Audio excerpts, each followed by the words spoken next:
All right, part number 2. So let's finish up these notes. So now we're going to talk about those states of energy. First one, kinetic energy. That is considered to be energy of motion, energy that's doing something.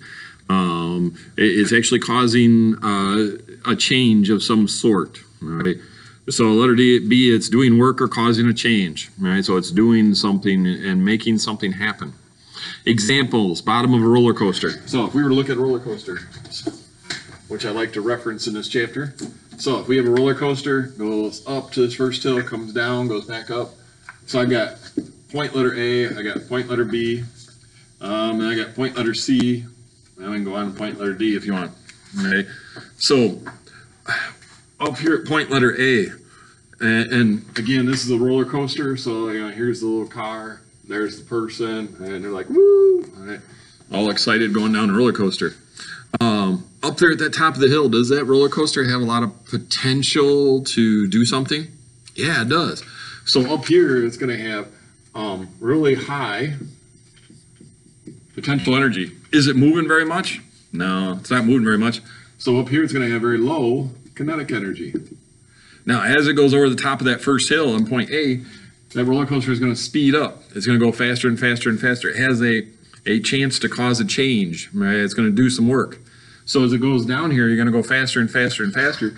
So that means it's going to, the potential energy is going to go down and the kinetic energy is going to go up. So down here at point letter B, all of a sudden we've got really, really high kinetic energy. That's an up arrow, meaning lots of it, right? And then our potential energy has gone way down. Because down here, it doesn't have very much potential to go do anything, but it does have lots and lots of kinetic energy because it's going really, really fast. Right? And then we go back up this next hill, and all of a sudden, what's the roller coaster start to do? It slows down. Why is it slowing down? Because that kinetic energy is turning back into potential energy. So what we're going to do is we're going to increase potential energy, and we're going to decrease kinetic energy. Right? Now, I wrote, in drawing this, I did something significant. Notice this hill is bigger than that hill. What would happen if I made both of these hills the same height? Right? Would the roller coaster come down? Would it make it all the way up to the same height and go back over the top of the next hill? No, it wouldn't make it. Right? Now, in not making it means it seems like we basically lost some energy.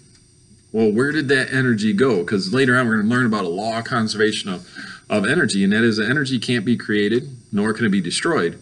All that can happen is it can change forms. So the energy that's in here has changed types. It's changed in some way. Well, what? There's my light. Hold on. I'm going to go turn it back on.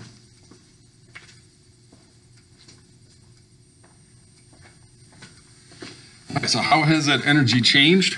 Well, actually what's happened is down in here, there's some heat that's going to be given off. And when that heat is given off, that is thermal energy. So we lose some energy in the form of heat. And what causes that? Oh, a thing called friction. And friction gives off heat. So if we have friction present, which is friction's present in everything, we are going to lose some of the energy in the form of heat. It's not destroyed, it's just changed and it goes floating off in the atmosphere. So that roller coaster can't make it up and over that top of a hill the same height on the second hill because it is going to lose some energy. And that's why on roller coasters, you notice that the hills get lower and lower and lower all the way through the roller coaster because we keep losing energy because of friction. The only way we can make it get a bigger hill is we got to put energy back into it, and we got to go tick tick and then go tick tick tick tick tick tick tick and lift it back up using energy, which would be electrical energy, to try and lift it back up, and then we can drop it back down again. Right? So bottom of that first hill, that's going to be lots of kinetic energy. That is the greatest amount of kinetic energy on that roller coaster and through the entire roller coaster. Right? Because from that point on, it has lost energy due to heat all the way through the rest. Right? And this spot up here, that's going to be the greatest potential energy. That has the greatest potential. The taller that hill is, the more energy it's got to be turned into kinetic energy to make the roller coaster go through the ride. Right? Burning food for energy. This whole idea is why do we go to lunch? We got to get some energy in order to make ourselves do stuff. So you load up with some energy or some food so that now you can sit there and break those food particles apart and get the energy out of those bonds to make it so that we can function, right? Same idea again, thinking like your cell phone. As your cell phone is on, you're actually turning it into kinetic energy to make it work so that your phone is working. Kinetic energy depends on two things. All right? It depends upon mass, and it depends upon velocity. Right? So one piece is in the case of this roller coaster up here, the greater the mass of the cars, and the greater the mass of all the people who are in there, then the greater that potential energy up here, which then also the greater the kinetic energy is going to be down at the bottom. Right? So if you went on a roller coaster, if you want to go the fastest possible, then don't get into a bunch of cars with a whole bunch of little bitty kindergartners. Right? Their mass is going to be really, really small. What you want to do is you want to get into a roller coaster that's got a whole bunch of big people in it. Right? Adults that are large, right?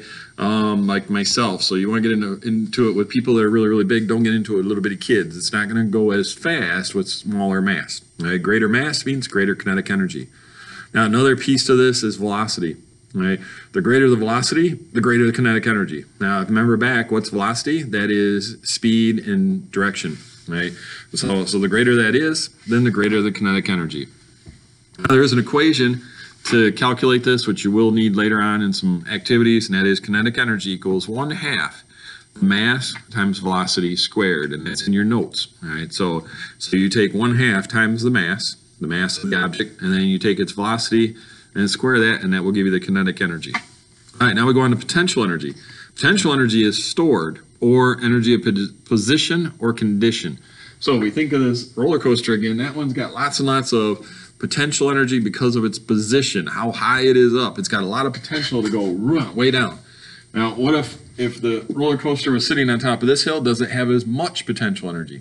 No, it does have potential energy, but less because it's down lower. It doesn't have as much potential to go as fast coming down the hill. So it's got some potential. Okay. Now, condition, what do I mean by that? Think of your cell phone. All right, we talked about earlier, you pick up your cell phone in the morning, you're like, oh man, I've only got half a charge. So what's the condition of the potential energy of that cell phone battery? Well, its condition is I only got a half charge. Is it going to last all day? And in the form of kinetic energy? No, it's probably only going to last half the day. So what do you got to do? You got to recharge it. You got to plug it back in, get that thing charged all the way up, get the condition of that battery all the way to its max. Then you're like, oh, sweet, now I got a good conditioned potential chemical energy cell phone battery, and I can get through the whole day with my cell phone. It's not going to die halfway through the day, and then I got to find a place to plug it back in. All right, so that's what it means by condition. Another example is think of like food. Okay, you got 2 apples sitting on the table. One apple is bright red, perfect, normal condition apple. The other one is all rotten. Which one is going to give you a better source of food? Well, I don't know about you, but I really don't want to eat the rotten apple. But that one doesn't have very much potential energy because it's all rotten. Right? All the bonds have been broken. I'm not going to get much out of it other than get sick. Right? The other apple, it looks really, really good. That's better condition. It's going to do me better. All right? So that's what it means by condition. All right, next page. Depends upon position or condition. All right, examples. Top of the roller coaster hill, condition of cell phone battery, full charge, half. Spring and a wind-up toy. If you take a toy and wind it up, when you wind that thing up, you're putting potential energy into it. If I only wind it once, then it goes, meh, and that's it. If I wind up that toy a whole bunch, I give it more potential energy, then it goes, and it's got a lot more energy to do things. Right? There's an equation for potential energy in your notes due to gravity. So we're looking at potential energy due to gravity. And that potential energy is mass times acceleration times the height. So M is mass. A is acceleration due to gravity, which we talked about in the previous chapter. That's 9.8 meters per second squared. And then H is how high that object is. So the higher it is, the greater potential energy. And it's all due to gravitational pull pulling you down. All right, then we got work. Well, what is work? Work is a transfer of energy through motion involving force. All right? So I'm transferring energy from one place to another through motion. And by doing that, it's all because of force that's being exerted on. It depends on 2 things, the amount of force and the distance that is traveled. So how much force is put into that object, that determines how much work I get out of it. And then also the distance that that object travels in order to do that work. All right. The equation for this is work equals force times distance.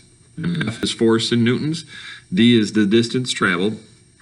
Now, in this whole idea, in order for work to be done, then the force has to be in the same direction as the motion.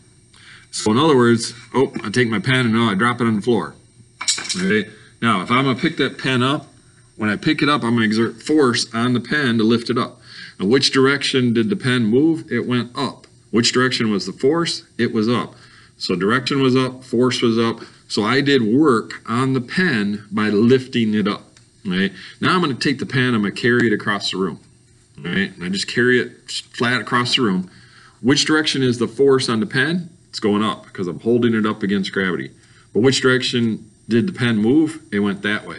So did I do work on the pen? No, because the motion is not in the direction of the force. They're in different directions. So in order for work to be done, it's got to be in the same direction as the motion. So that's what the last three there say. It says letter D.